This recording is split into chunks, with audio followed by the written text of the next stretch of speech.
What on earth is this food? Huh? My mother-in-law Pam exclaimed, tossing my container straight into the trash. What are you doing? How could you bring these leftovers? Biting back my words, I tidied up the spilled food, shooting her a sharp look. I'm out of here. And don't come back. I'm Maggie, a 30-year-old office worker. So here's the news. I just tied the knot with Richard. We first crossed paths on a group blind date. Honestly, I almost bailed, but a friend convinced me to balance the group. Who knew? Fate was calling. Richard totally caught my eye. Super charming and easy on the eyes. Chatting with him was super engaging and I found myself being attracted to him. We swapped our numbers and the texting began. Dinners, movies, the usual couple stuff followed. Every hangout was pure gold. We were totally into each other. After going out for a bit, he spilled his feelings and boom, we were officially a thing. Everything was on the up and up with us. His date game was strong, had me on cloud 9. I was head over heels, especially seeing how he treasured me. About a year in, he hit me with the big question. Maggie, I can't picture life without you. Forever together. Sound good? Will you marry me? Absolutely. And just like that, wedding bells were in the air. Then came intro time. We met the folks. Richard, being genuine, really clicked with my parents. They were all, Treat our girl right. Promise, she's in good hands. Phew, parents approved. Now the tables turned. Time to meet his family. Walking up to their place, I was mad nervous. His place was straight out of a history book. Is your family kinda a big deal? Legend has it Grandpa owned this posh jewelry spot. Cashed in, built this mansion. This is home base. Gotcha. Chit-chatting, the front door swings open and there she was. His mom. Nice to meet you. I'm Maggie. Step inside. Her poker face game was strong. I hoped for more warmth, but okay. Inside, Dad-in-law was chilling. Did the intro thing and got a supernatural, Pleased to meet you. awkward silence filled the room. Richard, trying to lighten things up, was like, Oh yeah, we brought some treats. Mom's face lit up, if only for a sec. Thanks, we'll snack later.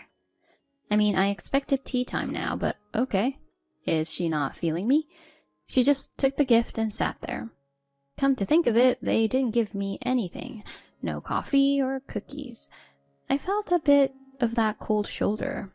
The conversation was super stilted, as expected. Richard, Mr. Optimist, launched into our wedding details. My mother-in-law, Pam, couldn't resist. When you're marrying into this family, there are rules. Go on. Big house, right? Family get-togethers are a monthly thing here. All right. We expect you at every shindig. Plus, pre-party setup? That's on you. You're kidding. She went all ultimatum on me. What?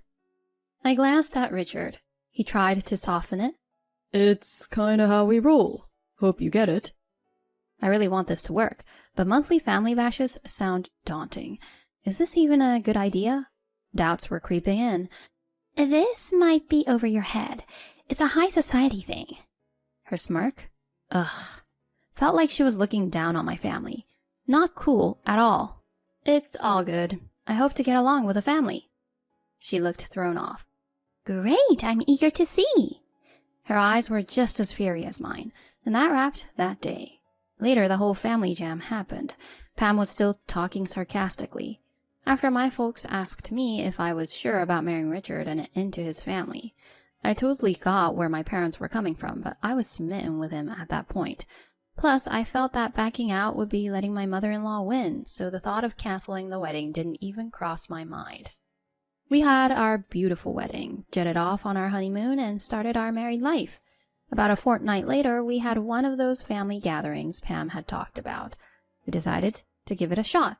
I was curious if the rest of the family would be more welcoming, or if they'd be as frosty as her.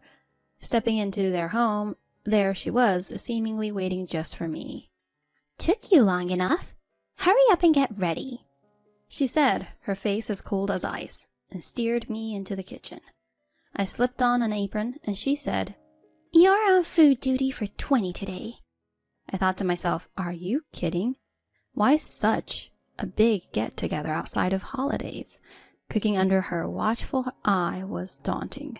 She critiqued me nonstop. You're all thumbs. Do you even know how to handle a kitchen? Your chopping's all over the place. But I've always been confident in my cooking. Heck, I felt she wasn't any better with a knife. Maybe she was just looking for excuses to nitpick. I brushed her comments aside, focusing on the task at hand. Time was ticking, and guests were coming. After wrapping up in the kitchen, I felt wiped out. I was about to catch my breath in the living room when my father-in-law Wally chimed in. Hey, could you set the table? So there I was, laying out dinnerware. I was dying for a breather, but no chance. With everything set, I plopped down on the sofa with some water. Pam was quick to notice. Why are you sitting? Say hi to everyone. It felt a bit over the top since I was merely resting for a second, but I figured I should mingle, so I headed over. The room was packed. I was overwhelmed. About 20 folks, just like she said. Some looked familiar from the wedding. As I introduced myself, they all responded warmly. When they got a taste of the food I'd prepared, the compliments rolled in. You made this, Maggie? Yes, I hope you enjoy it. It's outstanding. Well done. Much appreciated. They were genuinely lovely. They ensured I took a break, even reminding me to eat. Thank you for making all these dishes for us, Maggie.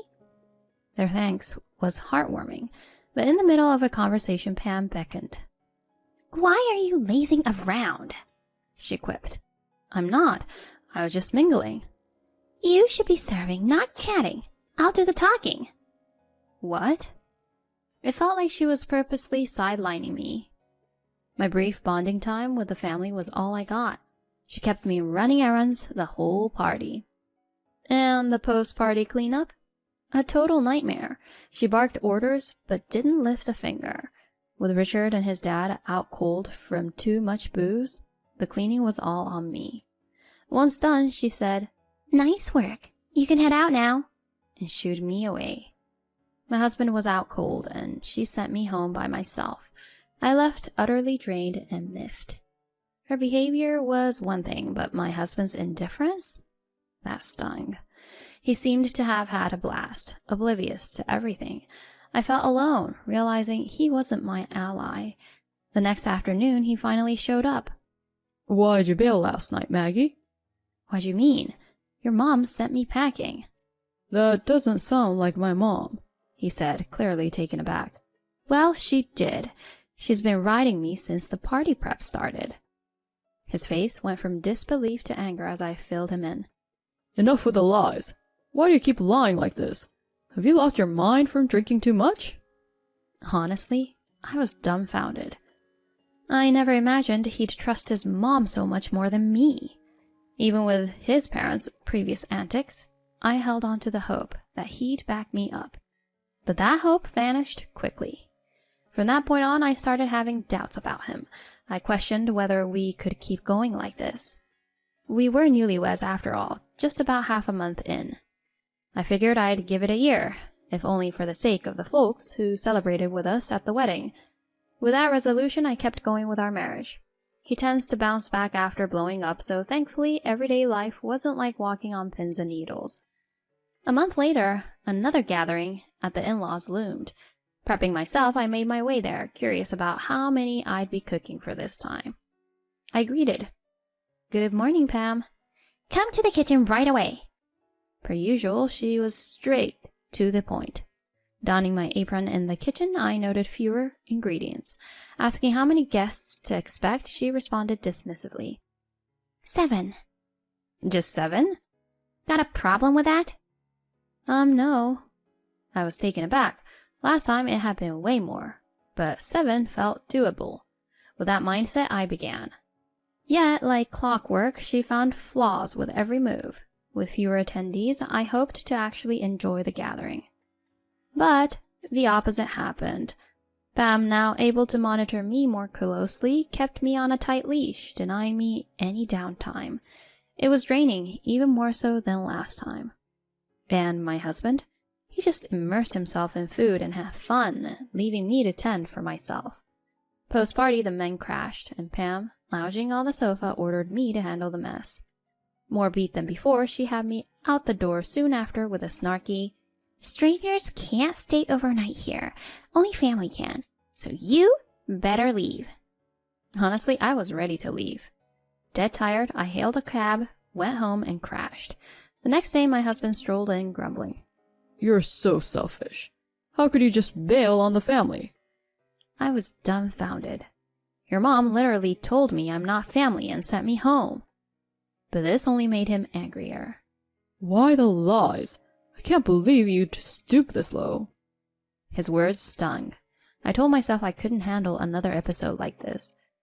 A few weeks later, he mentioned a major family gathering.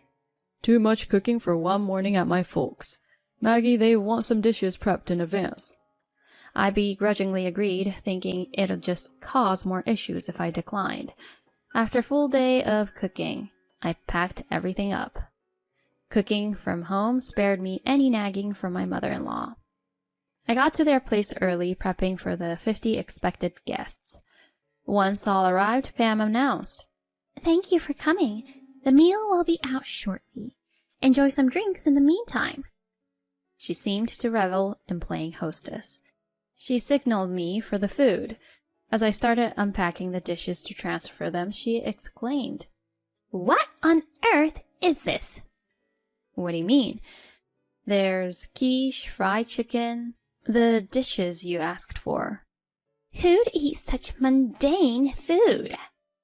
In a shocking move, she tossed my dishes in the trash right in front of everyone. "What are you doing? How could you bring these leftovers?" "I apologize, everyone. My daughter-in-law made a mistake. But don't worry, I've prepared some exquisite appetizers for you all." Turns out she'd planned this humiliation from the start. After I spent hours in the kitchen, she carelessly discarded the food right in front of our family, making me feel small. It was clear she was trying to push me around, aiming to have me in her grasp. How she managed that with such ease is baffling. Without uttering a word, I tidied up and shot her an icy look. "I'm out of here. "And don't come back." And just so you know, I want a divorce." My outburst left my in-laws and husband speechless. Their only reaction was a stunned, "What?" "Wait a minute, Maggie. How'd you jump to divorce? This wasn't on me. We just celebrated our 3-month anniversary. Imagine the gossip." He complained. Looking back, I should have pulled the plug on this earlier or skipped the wedding altogether. A voice from the crowd said, "Can't you see you're why she's thinking divorce already?" More voices pitched in. "That's right. If he can't stand up for his wife against his own mom's antics, that's just sad." "For real?" "From day one, Pam has been nothing but nasty to Maggie." "And the silent duo, husband and so, are equally bad." The relatives laid into the in-laws, who were visibly shaken. "Hang on, everyone. What's the deal here?" Pam stuttered as relatives began to rise. "We can't stomach your antics anymore. Truth be told, these monthly invites are a total drag. We came out of respect for family, but seeing your constant digs at your daughter-in-law? We're done." Another voiced their agreement. "Count our family out too." As the room buzzed with movement and chatter, Pam's distress was clear. "Wait, what do we do?" Choosing to exit with the crowd, I heard my husband's desperate plea. "Maggie, I messed up. Please, give me another chance." But a relative's response was swift. "Grow up. Where were you when she needed you?" Later, I got an attorney to set the divorce wheels in motion. He dragged his feet a bit, but the mention of court had him signing on the dotted line. Since that day, it seems, the in-laws' invite list has dwindled to none. Word is, Pam's now a shadow of her former self. And my ex? He's become the joke at his office and around town, known as the guy who lost his wife in a flash. Rumor has it, work's not going so well for him. Can't say I'm surprised. Meanwhile, I've settled back with my parents and jumped back into my career. Thank heavens I hung onto that job post-wedding. For now, it's all about work and saving up. I've pressed pause on the whole love scene, but when I'm game to dive back in, I'll be vetting the in-laws for sure.